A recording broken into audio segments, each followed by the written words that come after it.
Hey guys, this is Chris here again, and welcome back to another of my life story. And today I'm going to call this one Midnight Intruders. Now, um, my family they used to own a cabin. It was more like a little house thing or whatever. We called it the cabin, and it was out in the middle of the woods. It's actually it was like in the middle of or right on the edge of Daniel Boone National Forest, and it was about a mile out into the woods. It was surrounded nothing but by woods. It was like the only house out there except for like one or two other little tiny trailers that people use for like camping and like trips and stuff like that. So there was never ever anybody in those other houses. And one weekend, when I was probably like 12 or 13, maybe 14, my dad took a trip out there, and I went with him for the weekend. And I brought one of my friends with me, and we decided we were going to spend the night watching a bunch of different horror movies and stuff. And watching horror movies at night or whatever, they don't scare me at all. I do it every single day, all the time, and or every night, all the time. And so my dad decides to go to bed, and this was probably around like 10 or 11 or whatever. And me and my friend are sitting there watching a movie, and I specifically remember that it was Friday the 13th, Part 7. I don't know why I remember that, but it was. And my friend falls asleep, and I'm like, you know what? I'm just gonna go ahead. I'm gonna stay laying here on the couch, and I'm gonna watch the rest of the movie.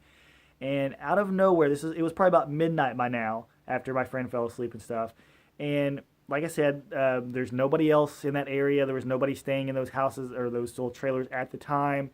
And it was probably midnight. It was pitch black, so even if I did look out the window, I wouldn't have been able to see anything. But there was this knocking at the window, and I don't mean like somebody or something brushed up against, like a tree branch clanged up against or anything. I mean, it was the legit person knocking on the window like that. And it was about 5 or 6 knocks, and then it was done.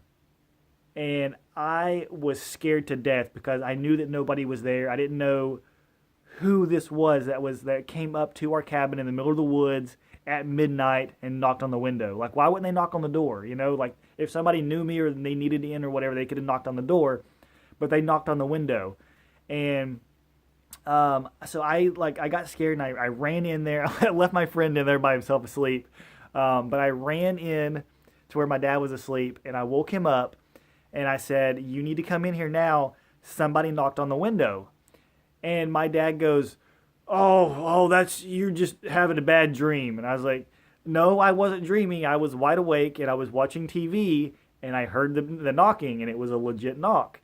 And he goes, "No, it wasn't anything. Go back to sleep." And he rolled over and went back to sleep. And I said, "Dad, I'm serious. I need you to wake up. There's somebody outside." And he just goes, "Go back to sleep. Shut up." And he would not listen to me. And I had to go back into the living room, turn off the TV, and lay down on the couch and go to sleep after somebody had knocked on our window in the middle of the night, in the middle of the forest at midnight. Absolutely terrified me. I was scared to death. To this day, I have no idea who it was, why they were there, or what they wanted. All I know is that I was a young teenage boy, and I was scared. And I'm hoping that it was like somebody maybe who was in those houses camping for the weekend, and we didn't see him pull in or anything, and they knew that we were there, and they were just wanting to play a joke on us or whatever. I don't know. I'm hoping that's what it was. But it was something scary that happened to me whenever I was a teenager, and I wanted to share that story. So, see you guys.